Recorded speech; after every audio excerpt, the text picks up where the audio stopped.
Hello, Bachcho. Let's read the question. The question says, which one of the following statements is true regarding digestion and absorption of food in humans? A. Fructose and amino acids are absorbed through intestinal mucosa with the help of carrier ions like sodium ion. B.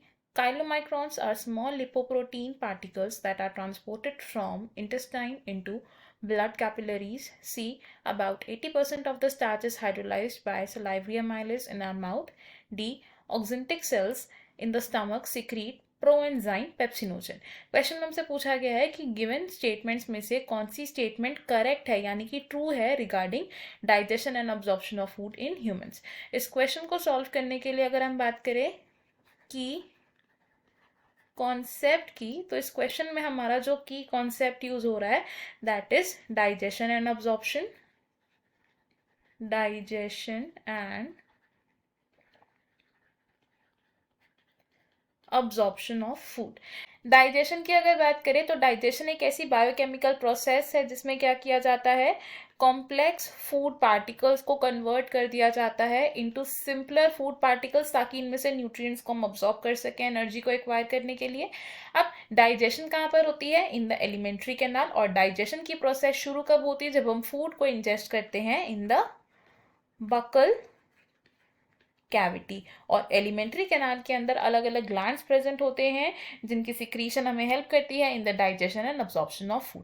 अगर हम बात करें हमारे statements की, तो हमारी जो ए statement है इसमें क्या कहा गया है कि fructose and amino acids intestinal mucosa के थ्रू अब्जॉर्ब किए जाते हैं और इस अब्जॉर्प्शन को फैसिलिटेट करता है एक कैरियर आयन जैसे कि सोडियम आयन। तो ये हमारी जो स्टेटमेंट है ये बिल्कुल ट्रू स्टेटमेंट है क्योंकि स्मॉल इंटेस्टाइन एक ऐसा ऑर्गन है, स्मॉल इंटेस्टाइन एक ऐसा ऑर्गन है जिसमें मैक्सिमम अब्जॉर्प्शन होती है ऑफ द डाइजेस्टेड प्रोडक्ट्स और इस ऑर्गन में डाइजेशन की प्रोसेस कंप्लीट मान ली जाती है। स्मॉल इंटेस्टाइन में जब अब्जॉर्प्शन होगी तो इसके जो फाइनल प्रोडक्ट्स हैं यानी कि ग्लूकोज हो गया, फ्रक्टोज, अमाइनो एसिड्स एक्सेट्रा, इनको क्या किया जाता है, अब्जॉर्ब किया जाता है। और इनकी अब्जॉर्प्शन कौन करता है, इंटेस्टिनल म्यूकोजा लेयर। और इनकी अब्जॉर्प्शन होती है into the blood stream and lymph.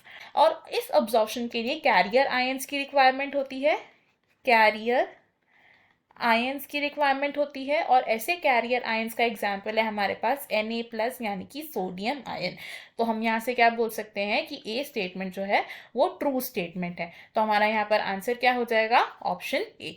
बाकी के ऑप्शंस भी अगर हम डिस्कस करें तो स्टेटमेंट बी में कहा गया है कि काइलोमाइक्रॉन स्मॉल लिपोप्रोटीन पार्टिकल्स होते हैं जो इंटेस्टाइन से ब्लड कैपिलरीज तक ट्रांसपोर्ट किए जाते हैं।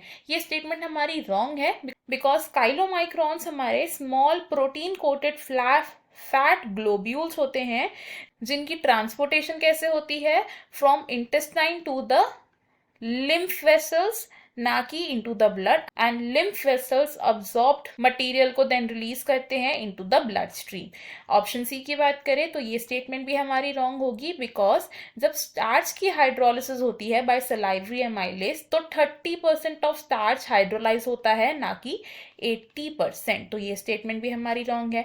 ऑप्शन डी की बात करें तो ये भी रॉन्ग होगा बिकॉज जो ऑक्जेंटिक सेल्स होते हैं ये हमारे गैस्ट्रिक ग्लैंड्स में प्रेजेंट होते हैं और इन्हें हम पेराइटल सेल्स भी बोलते हैं। लेकिन जो ऑक्जेंटिक सेल्स होते हैं इनका काम होता है सिक्रीशन ऑफ HCl यानी कि हाइड्रोक्लोरिक एसिड ना कि प्रोएंजाइम पेप्सिनोजन। तो हमने यहाँ से क्या कंक्लूड किया कि हमारे ऑप्शंस में से हमारी जो ट्रू स्टेटमेंट है regarding digestion and absorption of food in humans that is option number A, which says fructose and amino acids are absorbed through intestinal mucosa with the help of carrier ions like sodium. I hope you have understood it. Best of luck.